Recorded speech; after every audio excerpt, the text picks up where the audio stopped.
This is the London Visited podcast on your favourite podcast provider, bringing to you the facts, history and information about different parts of this great capital.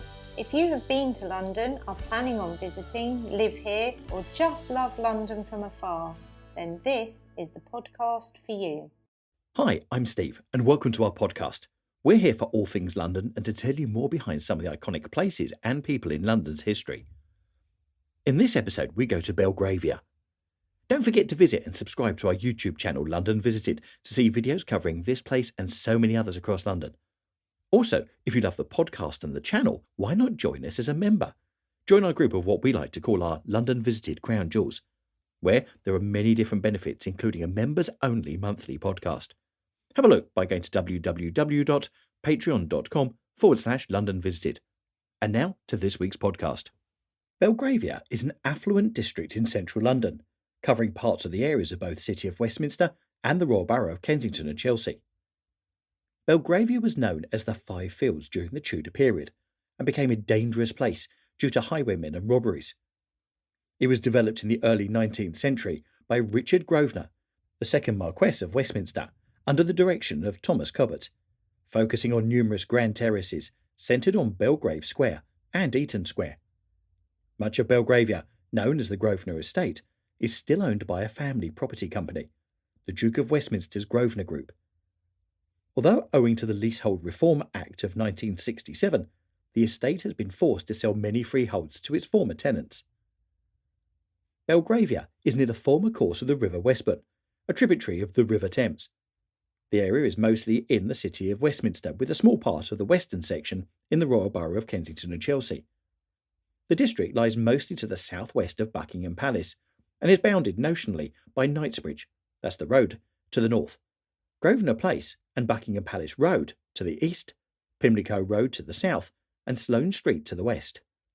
To the north is Hyde Park, to the northeast is Mayfair and Green Park, and to the east is Westminster.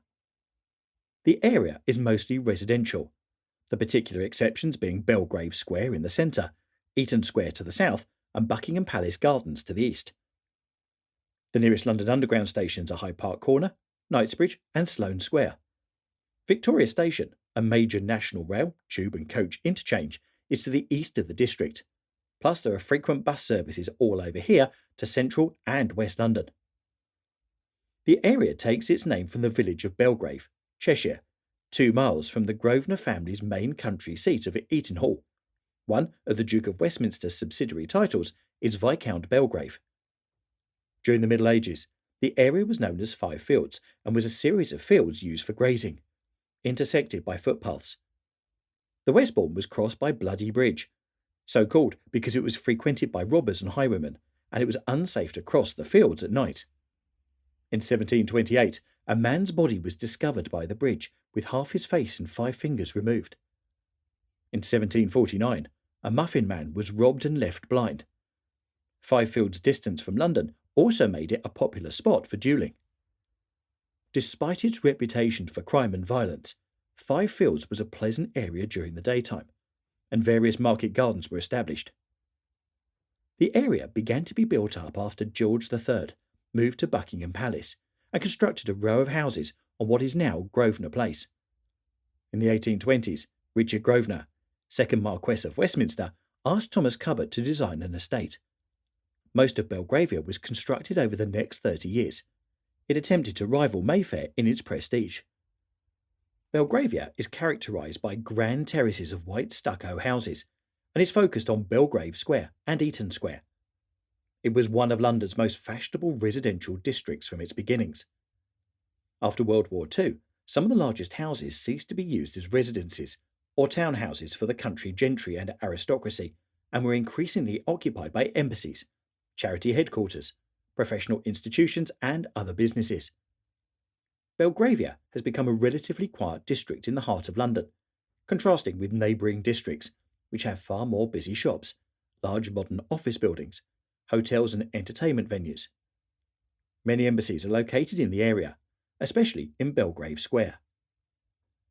In the early 21st century, some houses are being reconverted to residential use because offices in older houses are no longer as desirable as they were in the post-war decades, while the number of super-rich in London is at a high level not seen since 1939. The average house price in Belgravia recently was over £8 million, although many houses in Belgravia are among the most expensive anywhere in the world, costing up to £100 million. That's nearly £5,000 per square foot, or £50,000 per square metre. Many residential properties in Belgravia were owned by wealthy foreigners who may have other luxury residences in exclusive locations worldwide, so many are temporarily unoccupied because their owners are elsewhere. The increase in land value has been sharp in contrast to the UK average and left the area empty and isolated. Belgrave Square, one of the grandest and largest 19th century squares, is the centrepiece of Belgravia. It was laid out by the property contractor Thomas Cubbott for the 2nd Earl Grosvenor, later to be the 1st Marquess of Westminster, beginning in 1826. Building was largely complete by the 1840s. The original scheme consisted of 4 terraces, each made up of 11 grand white stuccoed houses, apart from the southeast terrace, which had 12. Detached mansions were in 3 of the corners, and there was a private central garden. The numbering is anti-clockwise from the north. There is also a slightly later detached house at the northern corner, number 49, which was built by Cubbott for Sidney Herbert in 1847. The square contains statues of Christopher Columbus, Simon Bolivar, José de San Martin, Prince Henry the Navigator, the 1st Marquess of Westminster. Eaton Square is one of 3 garden squares built by the Grosvenor family, and is named after Eaton Hall in Cheshire, the family's principal seat. It is longer but less grand than Belgrave Square, and is an elongated rectangle. The first block was laid out by Cubbott in 1826, but the square was not complete until 1855, the year of his death. The long construction period is reflected in the variety of architecture along the square. The houses in Eaton Square are large, predominantly 3-bay wide buildings, joined in regular terraces in a classical style, with 4 or 5 main stories, plus attic and basement, and a mews house behind. The square is one of London's largest and is divided into 6 compartments by the upper end of King's Road, northeast of Sloane Square, a main road, now busy with traffic, that occupies its long axis, and 2 smaller cross streets. Although not as fashionable as some of the other squares in London, Eaton Square was home to several key figures. George Fitzclarence, 1st Earl of Munster, the illegitimate son of William IV, lived at number 13, while Stanley Baldwin and Neville Chamberlain lived at number 93 and number 37 respectively. Since World War II, Eaton Square has become less residential. The Bolivian Embassy is at number 106, while the Belgian Embassy is at number 103. At the east end of the square is St. Peter's Church.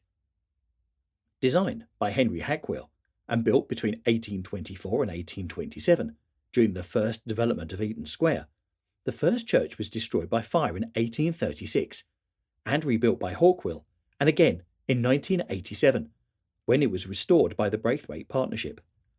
It's a Grade II listed building in a Greek Revival style, featuring a 6-columned Ionic portico and a clock tower. Eaton Place is an extension to the square, developed by Cubbott between 1826 and 1845. Upper Belgrave Street was constructed in the 1840s to connect King's Road with Belgrave Square. It is a wide one-way residential street with grand white stuccoed buildings. It stretches from the southeast corner of Belgrave Square to the northeast corner of Eaton Square. Most of the houses have now been divided into flats and achieve sale prices as high as £3,500 per square foot. Many of the buildings were constructed by Cubbott in the 1820s and 1830s. Alfred Lord Tennyson lived at number 9 between 1880 and 1881. John Bingham, 7th Earl of Lucan, lived at number 46 and disappeared without trace from there in 1974 after his children's nanny was found murdered. Chester Square is a smaller, residential garden square, the last of the 3 garden squares built by the Grosvenor family. It is named after the city of Chester, near Eaton Hall. Members of the family also served as members of Parliament for Chester. The garden just under 1.5 acres in size, is planted with shrubs and herbaceous borders. It was refurbished in 1997 to the layout that appears in the Ordnance Survey map of 1867. Past residents include Matthew Arnold, Mary Shelley, John Liddell, Margaret Thatcher, and Queen Wilhelmina of the Netherlands. Wilton Crescent was created by Thomas Cundy II and the Grosvenor family estate surveyor, and was drawn up in the original 1821 Wyatt Plan for Belgravia. It's named after the second Earl of Wilton, second son of the first Marquess of Westminster. Street was built in 1827 by William Howard Seth Smith.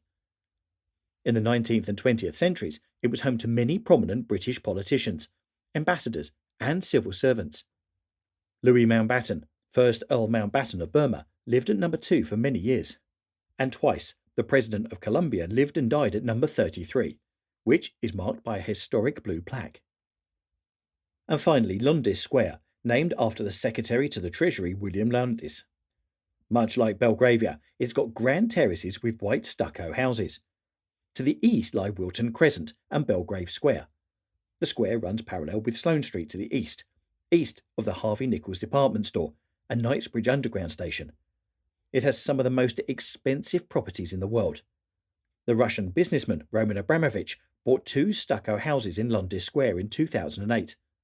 The merged houses, with a total of 8 bedrooms, are expected to be worth over £150 million, which exceeds the value of the previous most expensive house in London. So, I hope you've enjoyed our look at Belgravia, an area full of different squares and also different streets with different sorts of houses as well. But one thing is common among all of them, is how expensive the property prices are down there. And also, if you happen to go down there because you've got an embassy you're wanting to visit, or you're going to Knightsbridge, it's worth just taking a look and taking in a view of the properties. Wow, how much money do you need to live down there? If you'd like to make contact with us or suggest any places you'd like us to feature in future podcasts, you can let me know through our website, www.londonvisited.co.uk, or through our social media. It's that easy. Thanks for listening. Really hope you enjoyed our podcast, and we'll see you soon on the next one. Bye. Thanks for listening, and please don't forget to subscribe to get more shows direct to your device. Also, why not visit our London Visited YouTube channel to get even more of London. Catch you soon on the next one.